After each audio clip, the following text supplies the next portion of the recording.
Then, although a native of Texas, Scott shifted his focus to the pro-life movement in Iowa in 2015.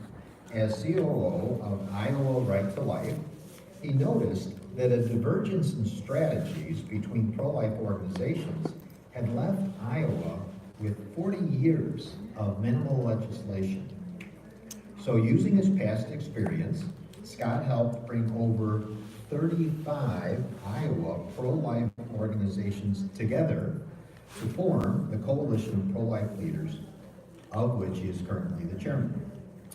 Over the last two state general assemblies, get this, over the last two state general assemblies, the coalition has helped pass defunding of abortion clinics by the state, a 20-week ban, and a heartbeat law. Hallelujah.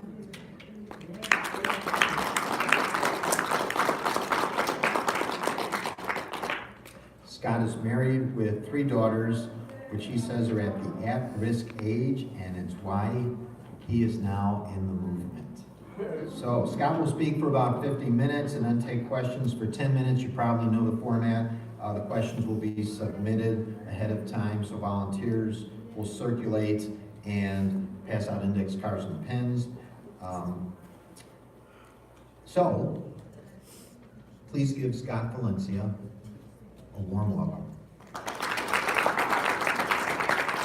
Thank you.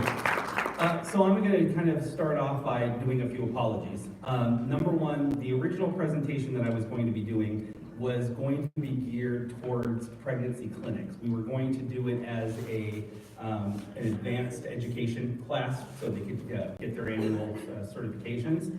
And so most of the slides that we originally did were very specific on how they could do things. So I pulled a lot of it out, and we're going to freelance a little bit more of this. The second thing I'm going to tell you is that most of what I say seems very confrontational and controversial. I do not come from the ministry side of the pro-life movement. I did not come by it naturally, and the third thing I'm going to apologize for, and something I always like to admit to, is although I was brought up Catholic and everything else, I've never considered myself a very good Catholic or Christian. The reason why is I was always taught as a young boy that you did not pray to have things happen or be manifested, right? And so you didn't ask God for things. What you did is you prayed on a continuous basis and thanked Him for whatever you had at that time and for the opportunities were given to you, and it was your job to make those things happen, right? Which is very different than a lot of ministries, especially the last 3 years that I've been working with the organizations, because it's been very tough for them to deal with me because I'm very black and white, numbers based. I come from the business side of the world. My wife calls me a firefighter. You know, for 18 years, companies would throw me into places where there were problems and said, fix it or sell it. And so I look at things that way. And although the ministry side is very important, to me that was always secondary. Because if the ministry or the organization doesn't exist, they can't have the ministry. One of the first things I said my very first day hired as the COO of Iowa Right to Life to our current executive director, she goes, every day I come in to save babies. And I said, that's not your job. I said, your job is to make sure this organization functions and have everybody else in your ministry help save the babies. You save them by making sure that we stay afloat. And at that point, they were $600,000 in debt. And within 9 months, we got them up right side up by changing the philosophy that we did. And now they are positive on cash flow. They are doing a lot more ministry than they ever had. And as we talked about earlier, we've been very successful, not only as an individual organization, but as a state. So the reason I'm saying that is as I'm going through this, it's going to seem like I'm challenging a lot of the things that I've heard discussed over here the last couple of days, but I don't believe you can fix anything unless you're honest with yourself. So one of the first things I want us to be honest about is, A, we are never going to stop abortions, all right? Now, that doesn't mean that we can't stop abortions from being legal, But from as far back in time as you can go, there have always been abortions. Now, if we can realize that paradigm shift, then we can change our strategies in what we do. Now, because hopefully, God will help us get to the point where we end legal abortion in the United States. Most organizations, if you ask them what they will do when Roe versus Wade gets overturned and abortion is illegal, they don't know. They don't have a plan on what they're going to do next, right? Which is why I believe a lot of organizations are scared sometimes to stand in the forefront and challenge everything, because those questions in the back of my mind about what do I do? What's my job going to be? What's going to be on there is always in the back. That fear is there, right? But the clinics will always have a job, right? The clinics and some of the ministries we do, even when abortion becomes illegal, our job is to be there and provide safe women's health care and life-affirming care to those women that are still potentially going to be looking for methods to have abortions, right? And so our role becomes more and more important. So I'm going to give you a real quick history of myself so you can kind of understand. How many people here believe in God moments? Just points in time where things just happen. Okay. So, again, I told you I never consider myself a very good Christian, but I've had a lot of God moments in my life to get me here today. All right? So, I was brought up by a single mother. I had myself and my sister, and it was a complete matriarchal family. You know, it was my mom, my grandmother, and my great-grandmother. We had no men in my family. All of them had passed away well before I was even born. As part of that, you know, it was a very interesting dynamic to be in a household full of women and be the only male as part of that, because there was always a challenge to step up, make sure you protected your sister, make sure you do the right thing. I went through, I had my family. The day I graduated high school, the expectation of my family was that I did not go to college. I had to serve 3 years in the military. I come from a Hispanic family. Now, I like to say that because we grew up in Texas, and back then, being Hispanic was not necessarily the best thing. And so my great-grandmother, who lived to be 115, only spoke Spanish and spoke no English. My grandmother spoke mostly Spanish and a little English. My mom's generation understood Spanish and spoke it, but 90% of the time only spoke English, and we were forbidden to learn to speak Spanish, right? And that was because they were worried about all the, the repercussions and things like that would happen, you'd grow up with if you were Spanish. So, but they were very proud about being Americans. So every male in my family, when they graduate high school, they're expected to serve 3 years in the military, no exception. And then once you finish that, you can go do whatever you want. So I did like a good son, and I went and joined the military. And I had, I went in, and I didn't plan on doing anything interesting. I went into infantry. And I did my testing, and I tested high enough that they wanted me to go to West Point. So I was like, oh, that's interesting, but I don't think this is where I'm supposed to be. I'm not good enough. I declined. So my testing also, interestingly enough, put me in a situation that they wanted me to go special operations. So I did decide to go to that school, and after a year's worth of training, I became a Green Beret. And I served 8 years in the United States military with 7 Special Forces Group and 12 Special Forces Group. Thank you. And now, that was my first God moment, because here's this person that didn't necessarily believe that I was supposed to do anything special, but I found out what my talent was spotting specific instances or situations and coming up with solutions very quickly to do it. So not only was I an infantryman, but I was a tactician. And they put me through an extra school to learn computers so I could actually go through simulations on computers and run scenarios and everything else. And I actually served in 4 different combat zones. I was in Central and South America. I spent time in Johannesburg, South Africa during its uprising, Sinai Peninsula, and most of my time was over there with joint groups, joint task forces, coming up with military situations. 8 years later, I was given the ability to go out and actually do a warrant officer training at Stanford University. So I decided, okay, maybe I'll go ahead and do it, and I got out. I served, this was towards the end of the Gulf War, and I did 3 weeks at the university and got a part-time job at a company called CompUSA. Does anybody remember them? Yeah. Largest computer superstore in the United States. And I kind of fell in love with the coding side of things, and I also kind of fell in love with video games. Weird. Video games were becoming a very popular thing back then. And at that point, video games, you could play only one person against another person. It was called peer-to-peer in a single system across a modem, right? And I was coding and I met a bunch of the gamers, and I had another moment where somebody said, hey, it would be cool if a bunch of people could play in the same room and challenge each other and we could do competitions. So I sat down and I decided to try to code it. And that next year, we ran the first LAN party in which we had 1,500 people playing against each other in a video game system. And that software that I wrote became network software that is now used today to run massive LAN tournaments and communication, and also is the basis of a lot of the multiplayer games that are going on now.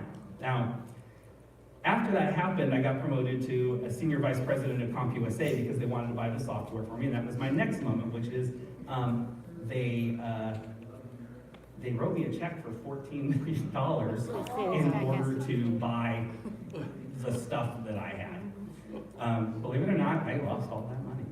But anyway, I was young and there were things. But I want to hear that story. but it was interesting because once again, it was a young kid that was just not feeling like he necessarily needed to do anything, but I saw a problem, someone threw it at me, and I decided to go with it. CompUSA got sold to a mega corporation called Grupo Sanborn, second richest man in the world. Carlos Slim bought it, and I got to work for Carlos Slim and Carlos Slim Jr. I did 3 years at that corporation doing international transfer stuff for them, and got hired by Rupert Murdoch and his son to go work for News Corp. We got a $50 million budget to try to help bring media products into China, Singapore, Malaysia, Southeast Asia in general. And then from there, I ended up going to a company called DMA Holdings, in which my job was to go over, assess companies, and buy international companies and change them over. One of them is the parent company for WhatsApp that currently is owned by Facebook. The reason I'm kind of going through all this is because 2 years ago, the company I was working for, we did a little over $1 billion deal. My boss said, hey, I'm going to give you a year off, and I want you to go home and rest, because I was spending at that point 9 months out of every year out of country. And go spend some time with your daughters and everything else. And I spent that time with my daughters, and that's how I got into the pro-life movement. Is my wife was saying, your girls are getting older, things are kind of getting risky, they're good girls, but we're concerned you need to get more active. And up to that point, I was a check writer. And I said, okay, that's interesting. 8 months into it, my daughters came to me and said, hey, is there a way that you could stay home and not go back to corporate America? And I said, okay. And that's when Iowa Right to Life was looking for someone to try to figure things out when we were having problems in Iowa. And I took a 90% pay cut and decided to go with Iowa Right to Life. And I said I'd commit the next 3 years of my life to doing this, and I'd go back to corporate. Now, interestingly enough, the first thing I did, this is the hating moment, is I took the top 10 organizations in the state of Iowa, and I did an assessment and said, I'm going to do a business assessment of you as a business. And as part of that business assessment, I'm going to give you an honest assessment of why you guys are losing money, where you are, how you stand, and how we might be able to fix things. And they said, okay. And I looked at it and I said, wow, the market is oversaturated. There's a lot of organizations all asking for the same funds. That you guys are being eaten alive by the new groups that are coming in, which are the clinics, which can actually give a metrics. They can show the dollar that's being donated and actually how it's resolving the situation. So it's hard to get money from the other side, which is the ministry, the education, and everything else, because you're asking for money every year, but you can't show if you've actually moved the bar, right? And then I said, and the third thing is you guys are all fighting each other. You spend more time arguing with each other on strategy that you guys have gotten nothing accomplished. So we were talking about the coalition. So I was told none of the organizations would work with each other. And so I own a restaurant in Iowa, the oldest restaurant in Iowa. And I invited all of them there independently and didn't tell them the others were coming. So I have the top groups around the room. It's Family Leader, it's Personhood, it's Iowa Right to Life. These guys have not talked for years. They do not like each other. And I said, okay, you guys don't know me. I'm the outsider, so I'm going to give you the same assessment I gave the corporation. Is A, 40 years and you guys have not moved the football down the field 10 yards. You guys have made no significant changes in the pro-life movement in 10 years. Or in 40 years. Number two, I pulled all of your annual receipts, because it's all public information, and in the last 10 years you have raised $18 million and gotten nothing done. Now, and I said, now, based on those two things alone, and being a corporate guy, if you asked me to invest in your movement or your company, I would say, A, you guys have a bad product.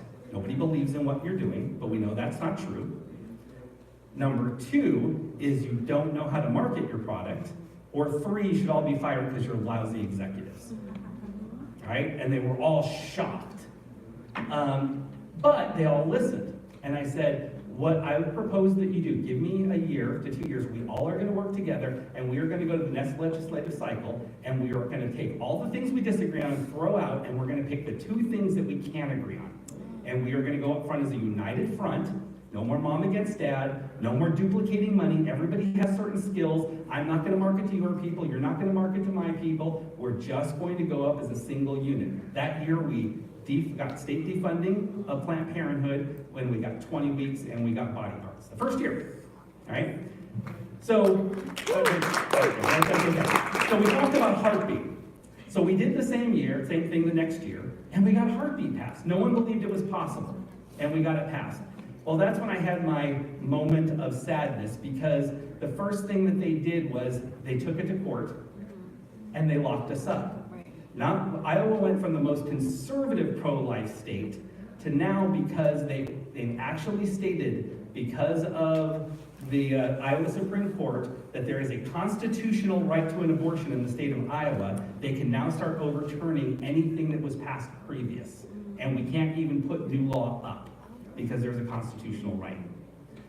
That's when I had my second epiphany, and how we kind of got here today with the clinics, which is, after 40 years of doing an analysis of all the states, all the situations, look at what's happening currently right now up at the federal level, where infanticide is back on the table, right?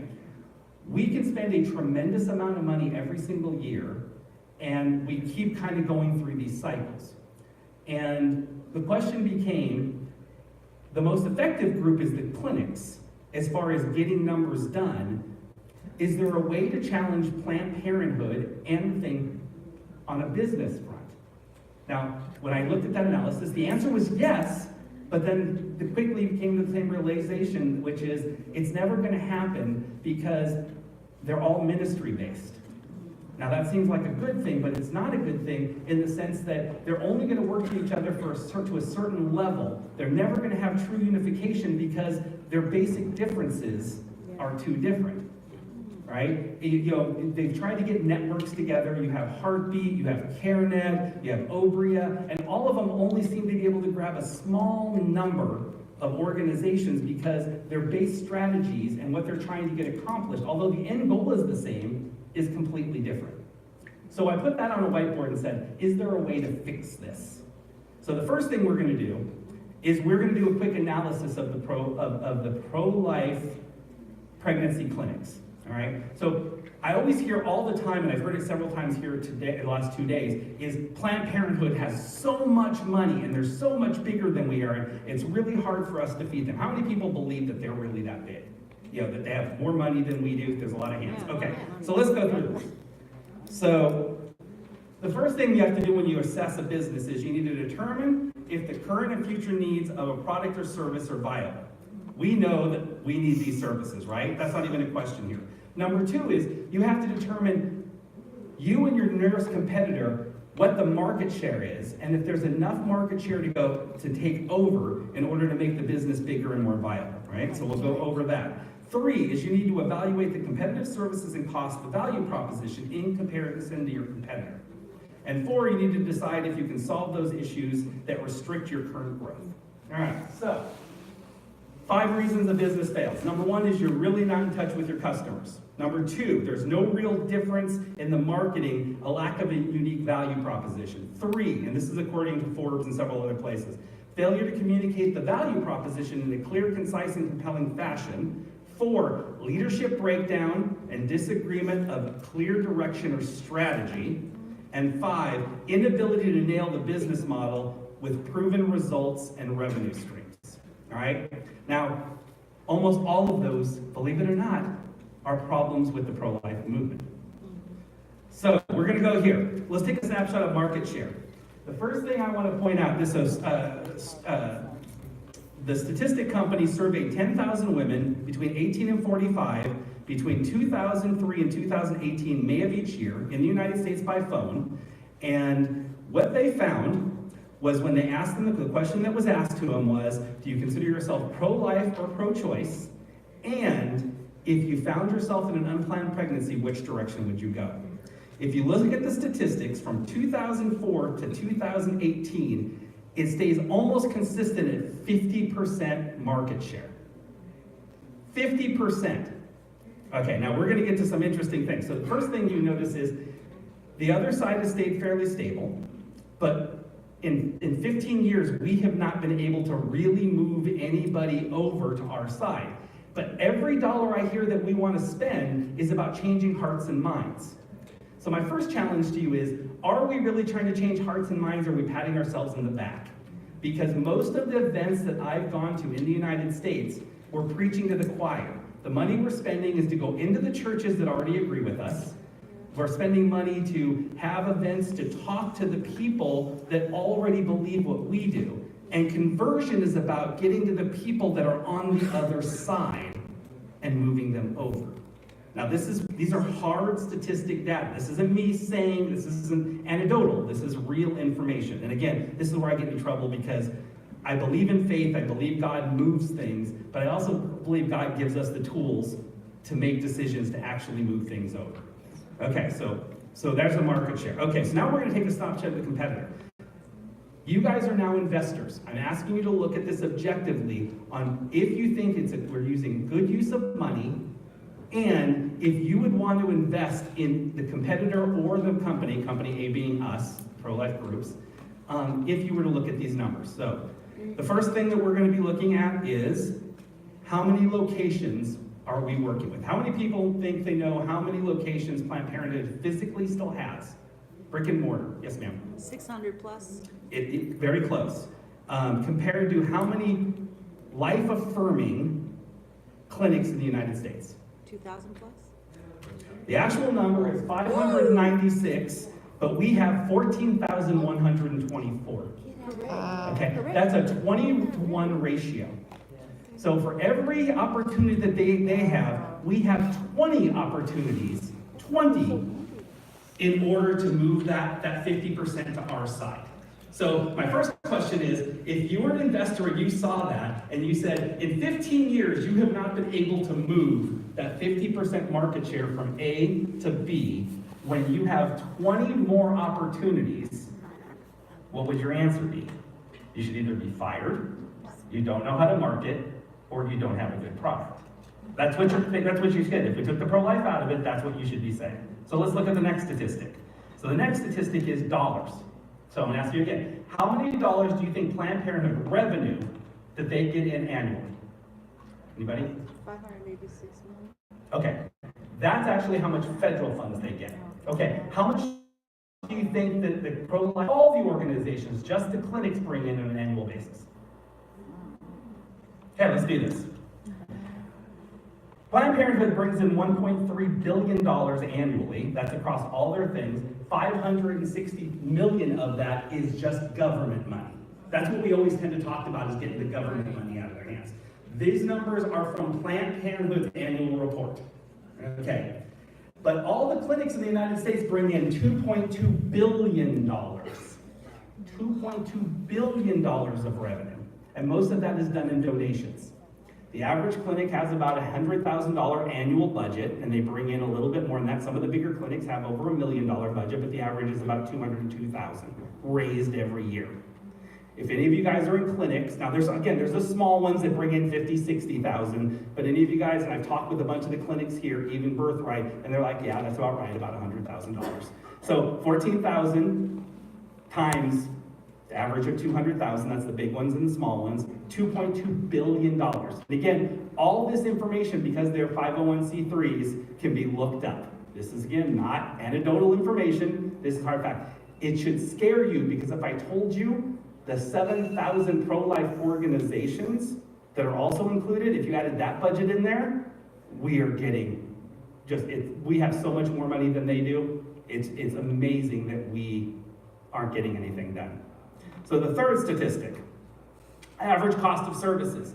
So they charge an average of $125 per person to offer their services. That's, again, an average. Pregnancy tests, $7 to $12, abortions up to $600. So they charge for their services.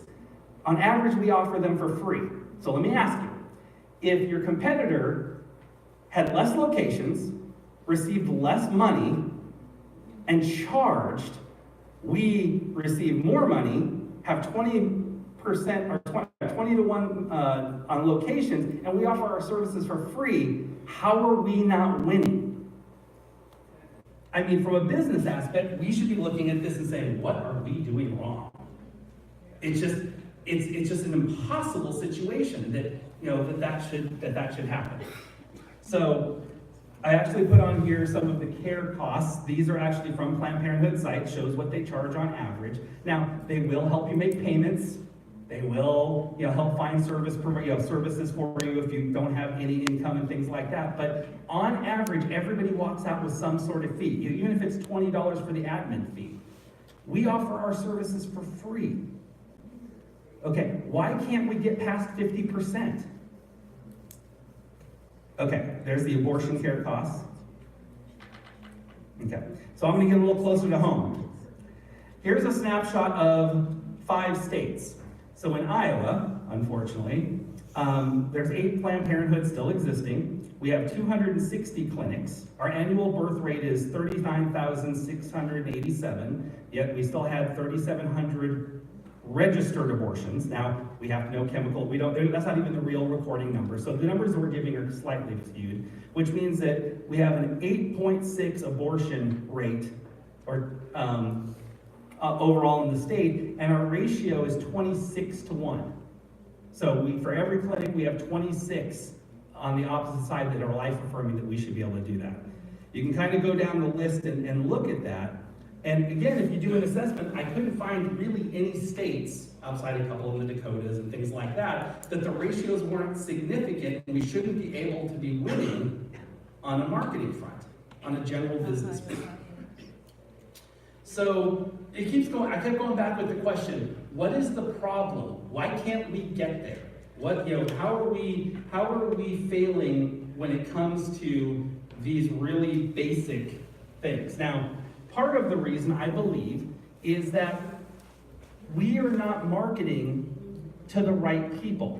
Now, every clinic person here, I will say that some clinics are more successful than others. Some do a fantastic job, all right? But you can always do better, all right? But I personally believe the reason we can't break past 50% is because what we're doing is most of our marketing is geared towards the life-minded. Right? If you are marketing to a young girl and your website is, we will help you do this with your baby. I look at Heartbeat, I look at all the websites, and they're so pro-life. But at 15 years old and I'm a girl, or I'm a boy, and I find myself in that most critical moment, which I find out I'm pregnant, or I believe I'm pregnant, and I'm afraid and I'm in despair, and I haven't quite made the decision yet on if I want to keep the baby or not, your marketing should be geared more neutral. What you should be telling them is, what the millennial wants to hear and what Generation Z has to hear is, we're not here to help make a decision now. If they talk about abortion, it's, we need to go ahead and we're here just to help you and listen. They want that neutral, and Planned Parenthood is amazing at it.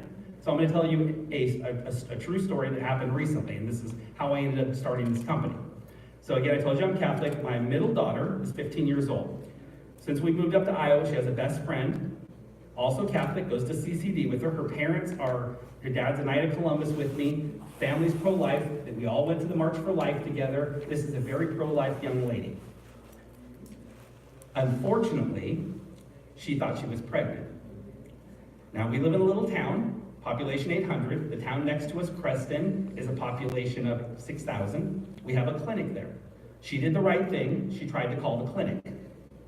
Well, what happened was the clinic was closed on Mondays. And there was an answering machine there, and it said, you know, we are not open today. You can leave a name and number and someone will get back to you, or call this phone number and someone will answer immediately. It was the number for the director. She decided not to do it. She hung up the phone. She goes, I'll call tomorrow. She's sitting at home alone. She's scared. She's worried about what her parents are going to think. She gets up on Tuesday, goes to school, comes back, calls on Tuesday. They're closed. 80% of our clinics are not open 7 days a week. Some of them are only open 2 or 3 days. Well, this clinic's only open Thursday, Friday, and Saturday. So she calls, same scenario. So she hangs up the phone, she's crying. The next thing she did was she called Planned Parenthood. Now, she went down, she had an abortion. She came home, called my daughter, cried. My daughter didn't want to lie to me, she came and got me. I sat down, talked to the girl, said, I'll go talk to your parents with you. We had the conversation, parents cried, everybody cried, I get teared up. And I asked her, I go, I'm a business guy, I have to know what made you do it. I go, you've been to the march, you've had all the conversations, you're part of the club that goes and talks to the girls and helps with the club. She goes, first is, I go, why didn't you leave your name or call? She goes, it's a small town, if I wasn't pregnant, everybody would know that I was being promiscuous when I was in this situation. And I was like, okay. And I said, okay, but then why'd you go to Planned Parenthood? She goes, I didn't go to have an abortion. I called them so I could have a pregnancy test. And I figured I could get in there and get it done, and then I would find out. I had no intention of getting there. But she goes, they told me, it'll be okay. You don't have to make that decision. We offer all services. It'll be okay. We don't make you have an abortion. She goes, by the time I was in there, I didn't know what had happened until I was walking out, and I had made the decision. And she goes, and instantly I regretted it. She felt like God was going to punish her, all this stuff.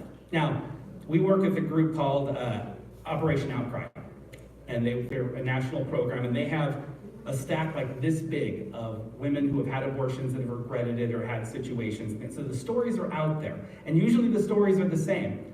You know, if someone had been there to answer the phone, if someone had been there to talk me through it, not judge me, not minister to me initially, but just allowed me to talk. Because part of ministry is sometimes soft selling it, letting them come to the conclusion. But we're in such a hurry on our marketing to get them in the door that even if it doesn't seem like a hard sell, it is when you're in crisis. Right?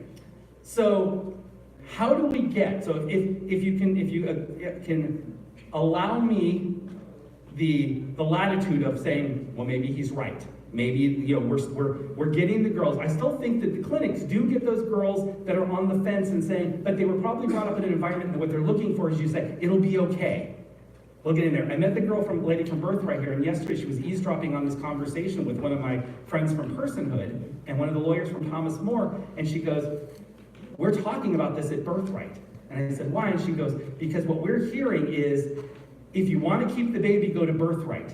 But if you don't want to keep the baby, go to Planned Parenthood, right? And she goes, that's our marketing. But we can't market any other way because our charters and the things that we do are Christian values, and we need to put forth that we are pro-life and all this other stuff. So there's a fine line between how edgy you can get and how you can do things and don't. And it's like I said, this is that whole thing, that interconnectivity. And the bigger thing is that all those clinics have inventory that aren't being used. And when I say inventory, we're talking about appointments that could be made. There's some of them are sharing doctors. We're underutilizing them because everybody is independent. The reason we're losing is 14,000 to 500 is every one of those clinics, maybe they have 2 or 3 that are joined in a network, maybe they work with Heartbeat, maybe they do that, but it is not a giant organization that is going forward together and getting things out there. All right, so before I get into a lot of other things, that's where Shepherd's Network Solutions is trying to solve this. All right, and what we want to do is we want to create the first pro-life aggregator system for pro-life services. And what that means, it will be a for-profit company, and what it will do is what Orbitz does, or what Amazon does, which is we are neutral. We don't make you affiliate with us. We are a service provider. What we will do is offer free scheduling software. The second thing is we will get everybody HIPAA compliant, because most clinics by 2021 have to be HIPAA compliant. And most of them cannot afford to be, don't know how to be, and it's cumbersome. Now, all medical clinics in the United States have to be HIPAA compliant, but the federal government has over $18 billion to help them, but we can't touch that money because we're pro-life clinics, and we'd have to accept a bunch of different terms. So we are creating that software. Now imagine this. What happens is a clinic uses our software. It can be used in conjunction with other software. And we'll do national marketing that will be more close likely to Planned Parenthood. So their marketing says, real women's health care. And we'll say, real women's health care, but ours is free. Right? And you try to mirror what they do. Most clinics have that phone that either they use, they might use Heartbeat, they might use CareNet, but that's a multi-stage system. So you call them and they'll have someone to talk there, but they can't make the appointment. They've got to call the location. If the location is closed, they can call the director and they go through a process and then you pass on the information. At-risk youth should never be told that they have to wait. Planned Parenthood answers the phone 24 hours a day, 7 days a week first. They talk you through it, they hold your hand, they guarantee you have an appointment. If you have questions, every part of the process, we will do that now. Because if I give you the software, you have the ability to tell me what services you offer, you check a box, what days you have doctors, what services you provide, and then I can set that appointment and send an alert to both your director and the person who does that and tell them you now have an appointment on Tuesday. On top of that, but with geolocating, all I have to ask the girl is, what's the problem, hon? And what's your zip code? And I can pull up that information, because what happens if she can't go on a Tuesday because she's got cheerleading, right? The problem is that they have to look and they try to set an appointment and they find out the closest place is closed on a Tuesday and they can't get to them. They're not going to go and look for a third or a fourth clinic. They're going to Planned Parenthood. There should never be a reason we can't find a spot for them. We can't tell them when they're going to go and do it on their schedule. On top of that, we're working with a couple different groups to fund Lyft. I'm 14 years old, I can't drive. If you will guarantee the appointment, we will send you a Lyft and pick you up at your location, take you, and bring you back to your appointment. And then these groups will reimburse us once we can confirm that they did the appointment. Because we'll be HIPAA compliant, we can help, if you're birthright and you don't do ultrasound, what happens? The number one loss of life is when I find out I'm pregnant.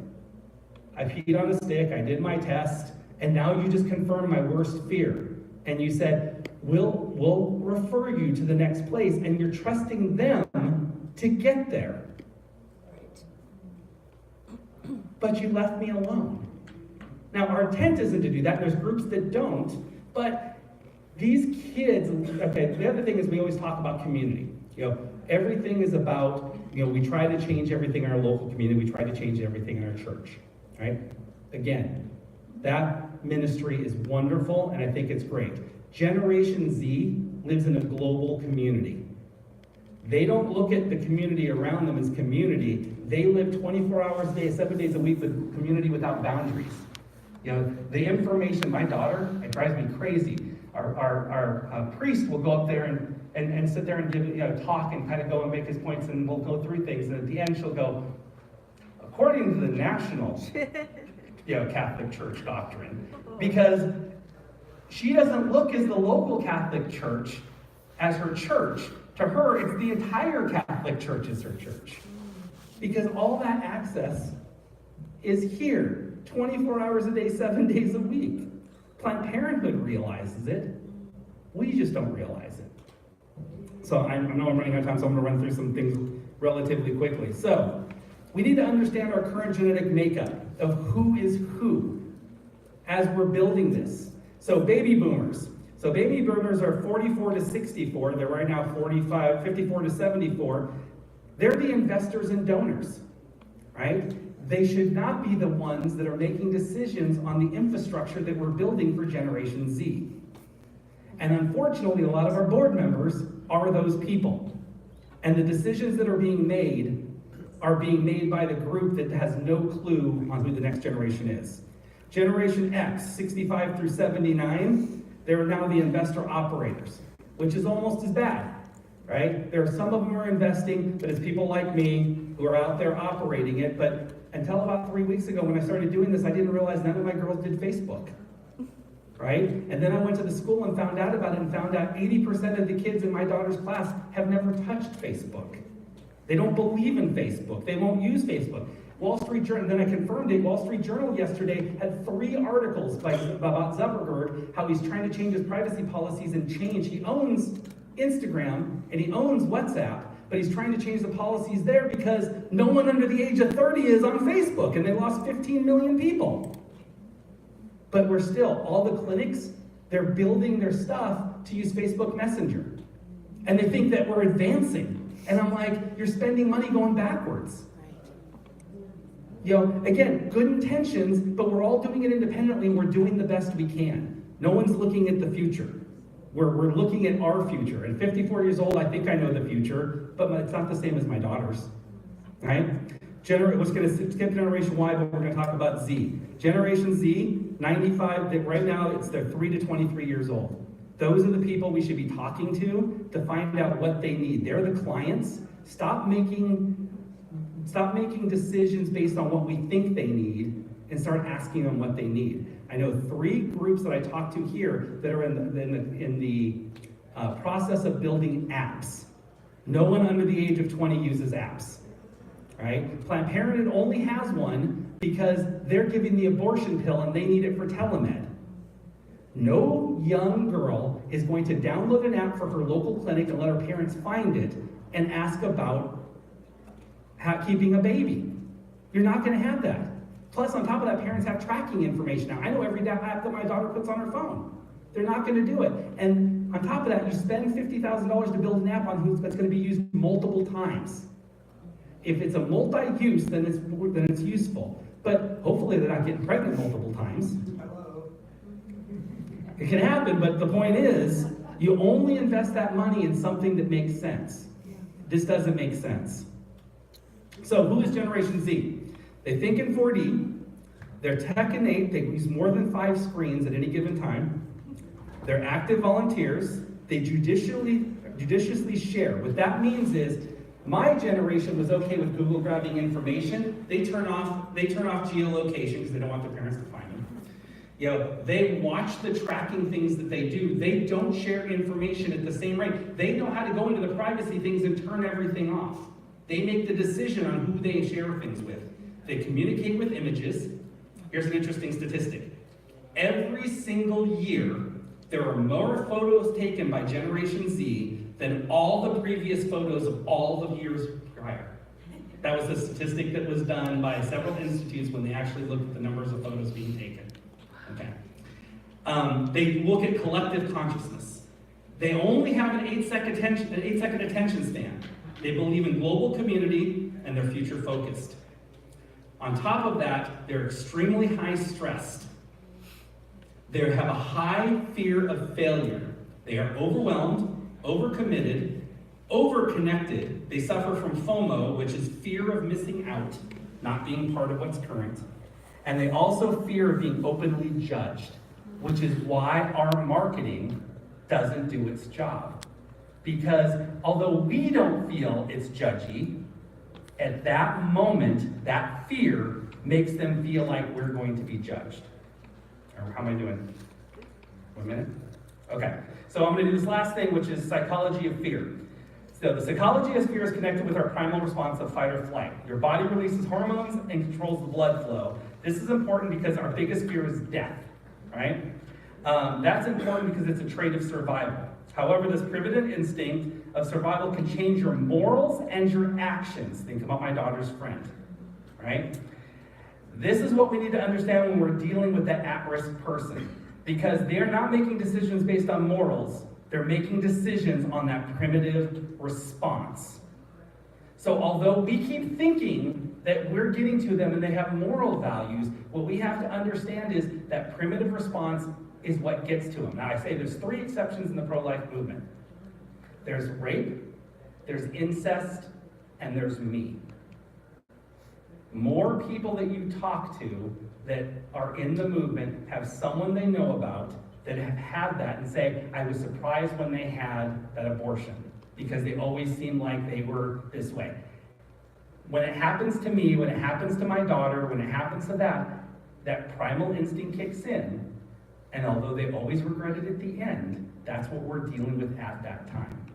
So, if we want to build that market share back the other direction and everything else, we need to find a way to actually look at who the client is, work with them as they need it. We have to understand that it's not always about morals and being biblical and them having those right things around them. Because I've known multiple people in my church and from outside that we have ministered to after the fact, and you're like, I'm surprised I'm having to have this conversation because they were always so pro-life. Right? We have to admit those things, and we have to admit that we're fighting battles alone when we should be fighting them together. Right? Now, we're never going to be able to do this independently, which is why we're proposing, and if you guys are interested, we can have a conversation after this about this, of creating a third-party company so no one has to change their values, their strategies, but just like in orbits or things like that, it's a third-party method to get things in that seems neutral. You don't have to change anything. And if you get 0 new people, it doesn't cost you anything. But imagine if every clinic in the United States got 10 extra girls a year. 14,000. It's 140,000 girls.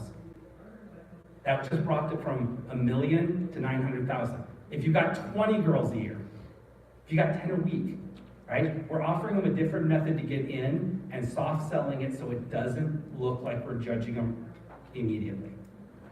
So, am I good? All right, I appreciate this. I hope there's lots of questions here. This is a completely different concept that we've dealt with before. Like I said, I hope it didn't seem too harsh when we look at the numbers. I'm not being judgmental, but when you look at the numbers, 40 years if you really look at it, but just in the last 10 years, or even if you just look at last year, the numbers are astronomical. As a business person, I would be ashamed, but we're doing what we can with what we can, but we're fighting a tremendous evil. They put everything out there and they don't stop. They're a business.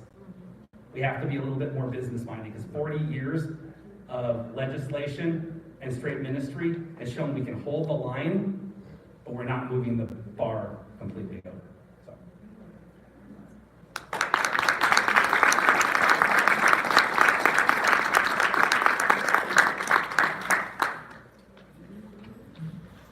First question for Scott.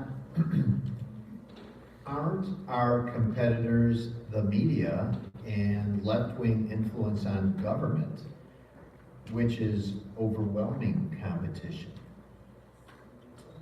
That's a good question. So I was having this conversation with a couple of the people from Personhood the other day, and we were talking about how the left controls so much of the marketing and the media that we look at on a continuous basis. I call that a cop-out, right? If if we were united and we had all 14,000 organizations working one direction, we could outbuy the media, right? There are ways, there are companies that are not socially acceptable, but still do very well, take major market shares and control what they do. The problem is when you're faction, every one of your organizations, and actually I think he's talking about it next door, we already know that we're being shadow banned on Twitter, we're being charged higher prices on Google, but I say you can't blame Google for that. Planned Parenthood buys at a much lower CPM because they buy such large ad buys. Your local clinic's buying 10 radio ads, and you're buying your Google ads at a much smaller base. And so any business is going to be charged more. Is it a little bit of an unfair advantage? Sure, they are charging more than they probably should. But if we had 14,000 clinics all doing one marketing plan, and you were just changing the name on it, and I said I was going to buy 20 million ads, I guarantee you I could get just as much publicity and everything as everybody else. The great thing about the left is they like to think that they're all social values, but they're just as much about money as everybody else. And you can tell that because there are a lot of right-wing causes. There's just as many gun sales going on. There's all kinds of things that are on there. It's just you have to have the power to buy it. We have the power. We're just all trying to do it independently. The one thing the coalition found was we were duplicating costs. Everyone is buying the same materials, handing out the same babies, going out there and spending the same overhead over and over and over again. And that's what bogs us down. Planned Parenthood does one marketing buy, distributes out there. They have one tech crew that does all their updates. It's just a shared cost value. So we can say that that's part of the reason, but I've never been a firm believer in that. I believe that if you have the money to spend, you can make it happen. So, yes, sir.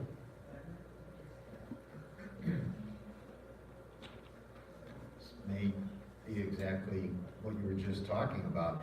Do you think it would be beneficial for pregnancy centers to unite under one name and unified business strategy in order to increase brand recognition, improve business and effectiveness? The answer is yes, but it's a pipe dream. Okay. Again, I like to be honest. You will never get Coke and Pepsi to merge. Right? Right? One of the first conversations I got again when I was hired as COO and I did that assessment was that the pro-life movement is very much like religion, right? If I go to a giant room and say, how many people believe in a higher being? Most people would raise their hands. After that, poof, it goes 50 zillion directions. Because then I'd say, do you believe in God? And then people go, I don't necessarily believe in God, I believe in a higher power, but I don't believe in God. Do you believe that Jesus is the Son of God or this? Do you believe, every religion has its own offshoot. You can all agree in the general principle, but that's about as far as you can go. It's the same thing with this. It's too broad. You're always gonna have people that disagree in strategy. You're always going to have a difference in mission. It's the reason why none of the organizations who have good causes have ever been able to unite them under one group there, including right to life groups, national right to life. You can pick the groups. It's because we're human, we have ego, we have mission, and they're all different. And at a certain point, you're not going to agree. That's the reason why Amazon works. Why is Amazon successful? Is because they create a white box solution, and whether you're building your stuff in a garage or you're a multinational business, all they see is the store. And everybody else does what they want in the background with the set of rules. That's an aggregator. And that's what I'm proposing, which is take away the stigma of you have to change who you are. Let's just present a storefront of the services we provide in a neutral way and say, we're free, right? We are safe, we give you options, and we get to you and we make sure you're safe from the time you call or text us until you're done making your decision, right? And if you can get them in the door, then you can change their mind and you can minister to them. Because that's what we're taught, is it's a progressive thing. Very few people, if you confront them, are gonna move over. Human nature is you put up a wall. We need to knock down that wall.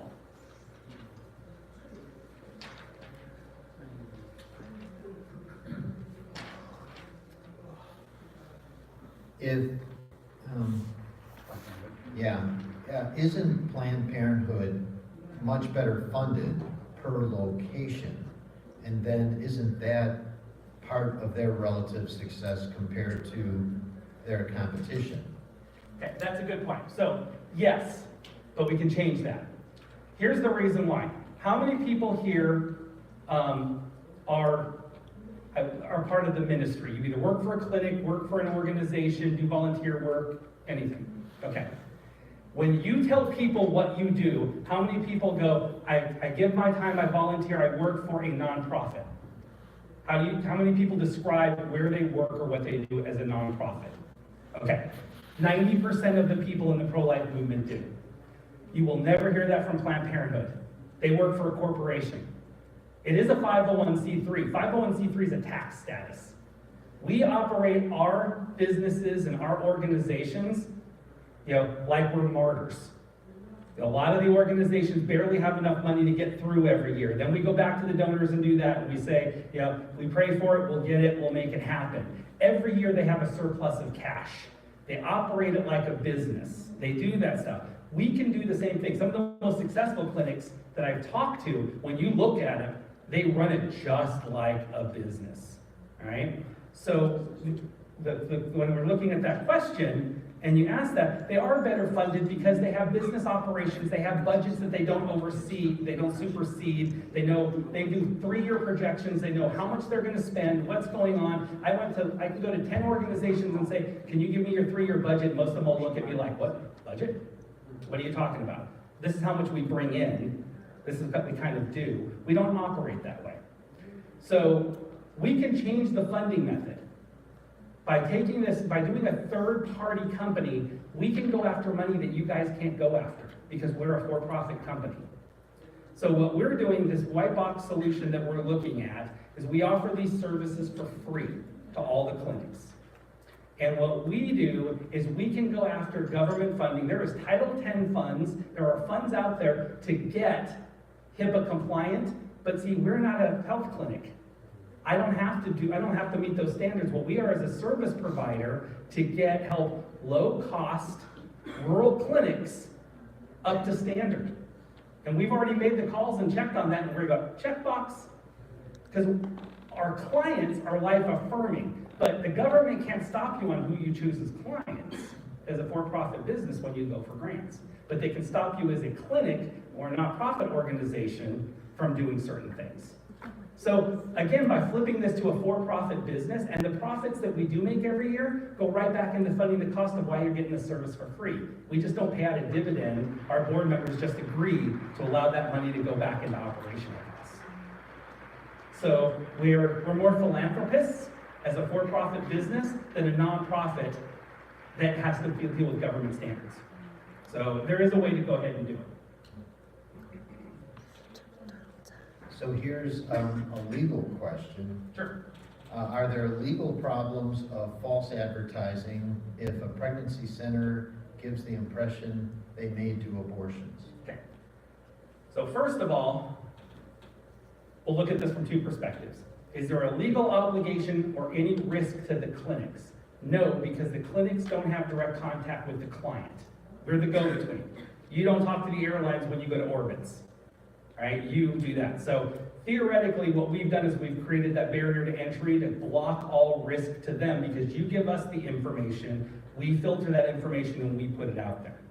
Secondly, is we don't tell people that we don't do abortions. The soft sell on our 24-hour hotline with the nurses and things like that is they don't necessarily want to be told that they can't have an abortion. They just want to be told that they want to be walked through the process. And the first thing is just to get them on the phone. And that 50% market share is we're not even getting them on the phone because the things that we're putting forward are already starting that confrontational relationship. It's that marketing. Now, I have sat in 4 or 5 call centers that do a remarkable job, and once they get the girl on the phone, they don't even get in that conversation. Come in, hon, we can have the conversation. We don't do abortions here, but let's first find out if you're pregnant. Let's talk through your, and I'm listening, like, these are amazing, all right? The problem is that people aren't even calling. We're not even getting there. That 50% market share, we're not talking about the ones that you guys are saving year in and year out, the 50%. Those numbers aren't gonna change. It's finding a way to get them to do the call in the first place so you can engage that conversation. As Birthright said, what they're hearing is, if you want to keep the baby, go to Birthright. If you don't, you go over here. See, the message is out. We have 40 years of marketing that says we're over here and they're over there. We need to find a way to bridge that a little bit. And again, a for-profit company can do it a little more efficiently because we're never going to affect your ministry, right? We're not going ahead and doing that thing. What we're doing is we're saying we provide a service, call. And then we can do that. And on top of that, we have a better way of filtering, because then if we can ask as a third question, does, religious, do you want it religious or non-religious? And we can check that box. And there's, there are groups that are Catholic or Baptist or Lutheran based, and some that say, we don't have, and we can filter those out so the girl is more comfortable. Because if you can get someone where they need to be, you're more likely to convince them on what you're doing. But that doesn't always happen in the current system. So. Okay, good. Let's once again give a round of applause to Scott for the great work he does and for joining us today. And I would just like to offer, because I thought of this as Scott was talking, and if you don't remember, just something that I find very helpful was said actually by St. Augustine, although I've seen it attributed to other saints, but it was really St. Augustine who said, pray as though everything depends on God,